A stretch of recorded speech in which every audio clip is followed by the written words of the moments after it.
Tonight, part 2 of my interview with theologian Dr Stuart Edser.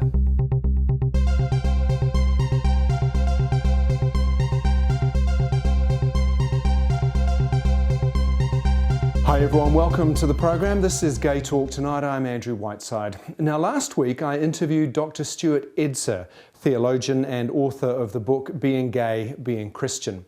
It was a long interview and I had to cut an awful lot of it out. So I thought this week I'd share some of the other questions that I asked him, which I think are pretty interesting. So here again is part 2 of my interview with Dr Stuart Edser.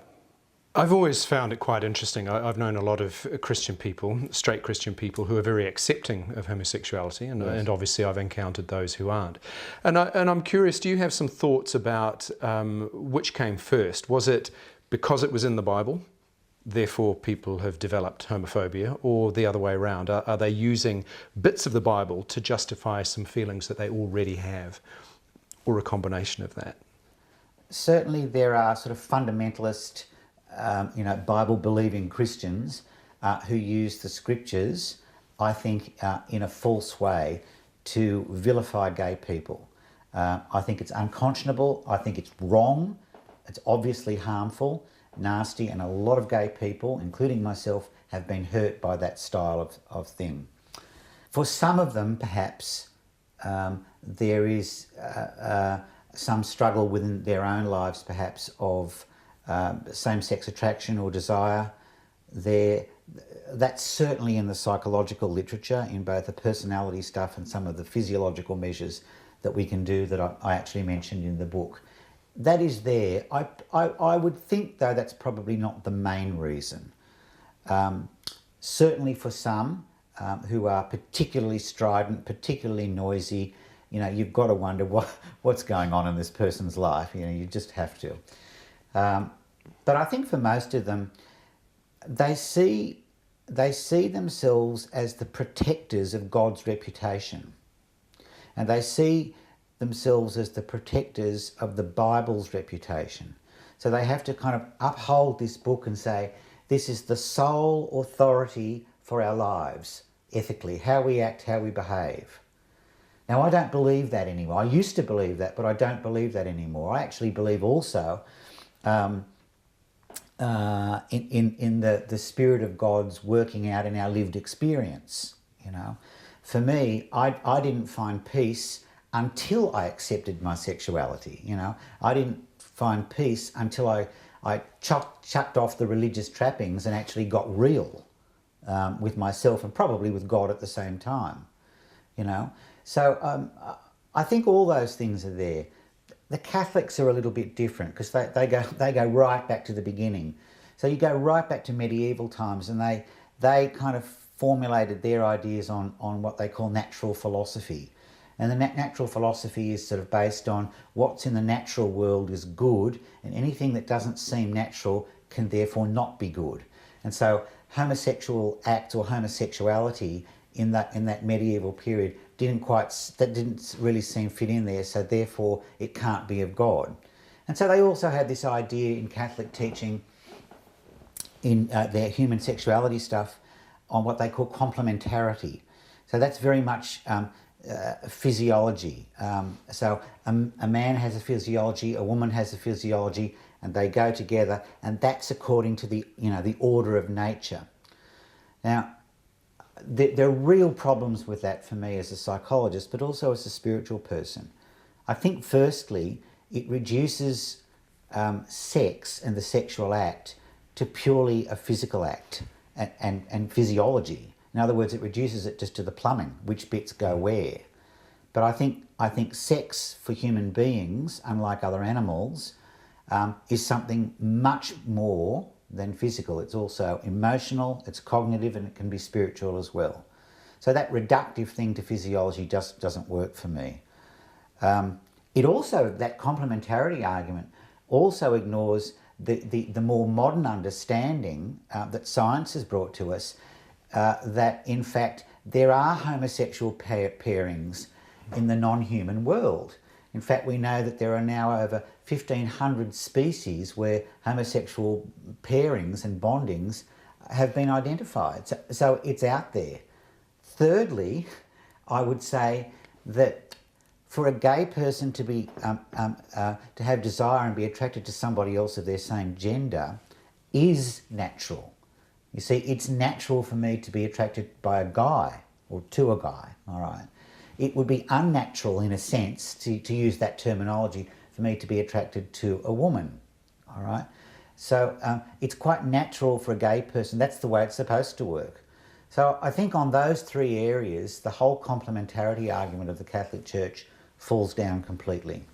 It's interesting you've mentioned science, because that was something that I found, that you wrote about, that I found interesting as well, was this idea that fundamentalism is almost a backlash to modernity. You mentioned, classical ideas of the world versus modern ideas of the world, and it's a way of making sense of and almost pushing back against what science and modern society has opened up to us, I guess. Very much so. Part of the underpinning of my book is the idea that human knowledge changes and evolves and develops over time, that our understanding of any issue does not remain static and fixed in concrete for all time. So too our understandings of human sexuality. So I state very clearly, for example, we know more about human sexuality now, far more than we did even 50, 60 years ago. All right, we know we've got research from biology and genetics and psychology, which has informed us greatly on stuff we just didn't know 50 years ago. And that's given us an incredible insight, for example, into gay sexuality and how all that works. And none of that was around, of course, either in Bible times or medieval times, when these thoughts were either being written down or promulgated by the official line of the Church. Science is a powerful explanatory device, to be sure. I think it's not the only device that explains life, but it is a powerful explanatory device. And we need to bring science and scholarship and human intellect and reason into the way we look at issues. We do that in every other area of life. Why can we not do it in the area of human sexuality? Why should we say that a book written between 900 years before Christ and 150 years after Christ is the final word on human sexuality? I mean, that just doesn't make sense in the modern world. So all kinds of fundamentalism, whether they be Christian or Jewish or Islamic or Buddhist or Hindu or, Calathumpian, all kinds of fundamentalism is really, it's an appeal to a concreted in truth. It's about dogma, rusted on dogma. It doesn't like questions. It doesn't like reasoned argument. It's accepted fact. It's wisdom as accepted. Whereas a modern way of looking at knowledge is a reasoning way. It's a questioning way. We're ready to falsify knowledge if we find that it's wrong. We're ready to discard knowledge if it's no good or no longer appropriate, as we find better ways of explaining our world and the universe. So that needs to be done in the area of human sexuality, and I think the Church needs to do that. These are very complex issues though, aren't they? And they're rooted in our history, our civilization as well. So I imagine creating this book, I mean, we've just scratched the surface in this interview. Creating this book must have been quite a task. They're very complex issues, and sometimes I struggled with the language, but my editors were wonderful. They helped me keep on track.